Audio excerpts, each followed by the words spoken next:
mbondogere gisumugo rwa mambara twataramye igitaramo rinde kuko none ibyo mbone muri kaminuza nakasa mutwe kasa muzi guteka nigashye kana cyane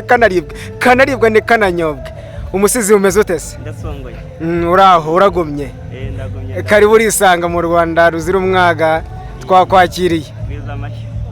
banze wibwira abanyarwanda ndabona usa na rumaga ubanza mwarasamanywe icyaha sinzi niba muvukana cyangwa se akarere ari kamwe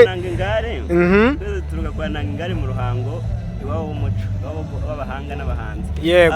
mwibwiye rero gendira utagoragora mu rw'amayina nyiri inkota y'inkomanisho cyo ku mashini ngwinjiye banyite nko mu nkunda yo mu nkora inkora yarwenze umugaramiza ababishe banyisukire narasukiranyije ibinega ndayisukiranya ibitego byabo mbihindura ibinyete ntihagarara nkwambi ku muheto mutarutinya ruhinanye ntihagarara nkongere ku bahenza batarutinya ruhinanye ntihagarara nkuyere ku inkuba zahukiye mu icu nyiri icumu ryaciwe gucungura intwari gacisha bugufi inkonkota maze ubwo mwisha gispo yego ye muhinguka mu gitugagwa nabo se nanjye musimbira ku gikano ndamuhora waza n'inkota yanjye rute babishe maze intwari zinkomera bibatira akoze gutabara u Rwanda niko rwego mu mirindi nitwa Rumata rimwe ne macumi wagomereza wa Kayondo ka Rugwiro ka Rwema wa Kayumba wa Kanjiro